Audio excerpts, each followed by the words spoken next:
సందర్భంలో వాళ్ళ జీవితాల మీద, వాళ్ళ కుటుంబాల జీవితాల మీద, వారి యొక్క భవిష్యత్తు మీద మరి దెబ్బకొట్టినటువంటి సందర్భం కాబట్టి ఇది విద్యార్థుల విజయం. ఇప్పటికైనా కేంద్ర రాష్ట్ర ప్రభుత్వాలు, ఎందుకంటే తరం మారింది, విద్యార్థి లోకం మేల్కొంది, ప్రభుత్వాలు జాగ్రత్తగా ఉండవలసినటువంటి అవసరం ఉంది. ఇది మొదటి మెట్టు. ఇదేంటంటే ఇక దేశానికా రాష్ట్రానికి కానీ ఏముండవు. డెఫినెట్గా అందరి వైపు చూస్తుంది. కానీ ఒక ఉద్యమాలు రాజకీయ పార్టీలు నడిపించినటువంటి మనం చూసినాం.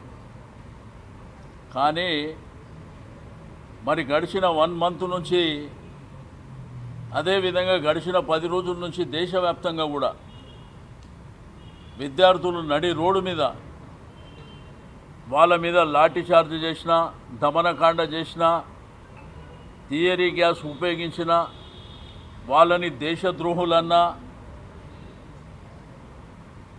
ఎన్ని రకాలుగా మాట్లాడినా కానీ ఈరోజు కేంద్ర ప్రభుత్వం దిగి రావాల్సినటువంటి పరిస్థితి మన కళ్ళ ముంగట కనిపిస్తుంది. కాబట్టి ఇది తప్పకుండా విద్యార్థుల విజయం. వారి పక్కన న్యాయం ఉంది అనేటువంటి సంకల్పంతోనే నిన్న కేటీఆర్ గారు వారి బర్త్డేని కూడా పక్కన పెట్టి వారి కోసం మనం దీక్ష చేద్దాము, వారి కోసం నిలబడదాం అనేటువంటి సంకల్పంతో నిన్న ఇందిరా పార్క్ దగ్గర మీరు చూస్తే మేము ఆర్గనైజ్ చేసింది తక్కువ, విద్యార్థులు వాలంటరీగా కదిలి వచ్చింది ఎక్కువ. వాళ్ళు మాట్లాడినటువంటి మాటలు కూడా ఆ స్టేజ్ మీద మీరు చూసారు. వారు ఈ దేశ ప్రజాస్వామ్యాన్ని మేము కాపాడిన వాళ్ళం, మేము కూడా ఓటర్, మాకు రైట్ ఉంది, మాకు హక్కు ఉంది, అవసరం అనుకుంటే ప్రభుత్వాలని దింపే హక్కు కూడా మాకు ఉందని చెప్పి వాళ్ళు ధైర్యంగా చెప్పినటువంటి సందర్భాలను కూడా మనం చూసినాం. కాబట్టి ఇప్పటికైనా కానీ ఇది ప్రజాస్వామ్యంలో ప్రభుత్వాలు దీన్ని గుణపాఠంగా తీసుకొని జాగ్రత్తగా మెలగవలసినటువంటి అవసరం ఉన్నది. కానీ దేశం కానీ ప్రపంచం కానీ విద్యార్థులు జోలికి పోయిన వాడు ఎవడు కూడా బతికి బట్టగట్టినటువంటి దాఖలాలు లేవు. అందుకే మేనిఫెస్టోలు రిలీజ్ చేసేటప్పుడు కూడా, హామీలు ఇచ్చేటప్పుడు కూడా ఆచి తూచి చాలా జాగ్రత్తగా ఇవ్వాల్సినటువంటి అవసరం ఉంది. ఎందుకంటే అది కూడా ఎజెండా పెట్టుకొని ప్రభుత్వాలను దించేటువంటి సత్తా కూడా ఇదే విద్యార్థులకు ఉంటుంది. కాబట్టి నేను నా రాజకీయ అనుభవంలో చెప్తున్నా, నా 32 ఏళ్ళ రాజకీయ అనుభవంలో ఫస్ట్ టైం చూస్తున్నా, రాజకీయ పార్టీలకు సంబంధం లేకుండా ఒక కాక్రోచ్ పార్టీ అని ఏర్పాటు చేసి ఓన్లీ సోషల్ మీడియా, ఫేస్బుక్ని ఆధారంగా చేసుకొని దేశవ్యాప్తంగా కూడా క్యాంపెయిన్ నడిపేయడం,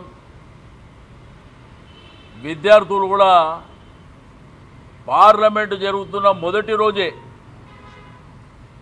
ఐబీ, ఇంటెలిజెన్స్ అన్నీ ఫెయిల్యూర్ అయిపోయినాయి.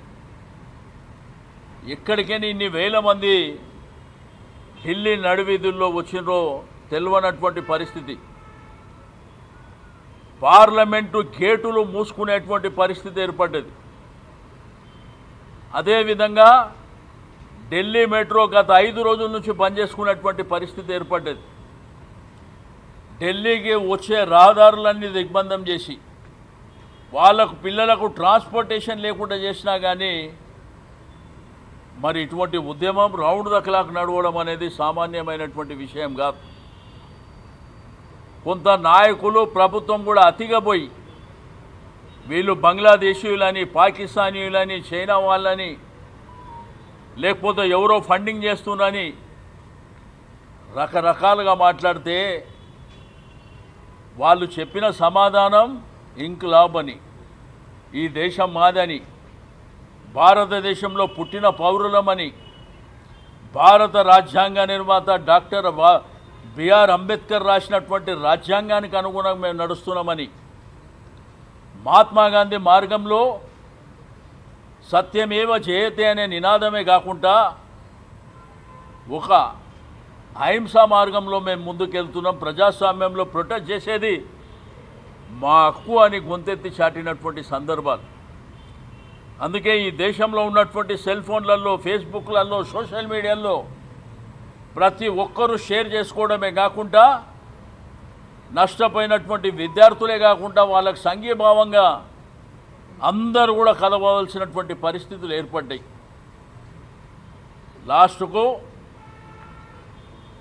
కేంద్ర మంత్రివర్యులైనటువంటి ధర్మేందర్ ప్రధాన్ గారు రిజైన్ చేసేటువంటి పరిస్థితులు ఉత్పన్నమైనటువంటి విషయాన్ని కూడా నేను ఈ సందర్భంగా తెలియజేస్తూ వారికి విద్యార్థులకు వాళ్ళ డిమాండ్లు వాళ్ళు ఎట్టి పరిస్థితుల డిమాండ్లు నెరవేర్చకపోతే వాళ్ళు వదిలిపెట్టే సమస్య లేదు. బట్ విద్యార్థులకు యాట్సాప్ చెప్తున్నాం మా పార్టీ తరఫు నుంచి.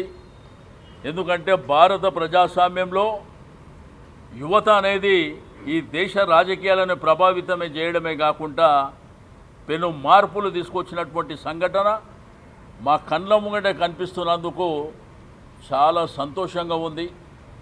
మొన్నటి వరకు విద్యార్థుల మీద జరిగిన లాఠీ చార్జీ, బాష్పవాయు ప్రయోగాలు వాళ్ళని విచ్చలవిడిగా కొట్టినటువంటిది చాలా బాధపడ్డాం. కానీ ఈరోజు ఆ విద్యార్థులను చూసి ఈ దేశం గర్వపడుతుందని చెప్పి నేను ఈ సందర్భంగా తెలియజేస్తూ ఉన్నాను. Okay, thank you.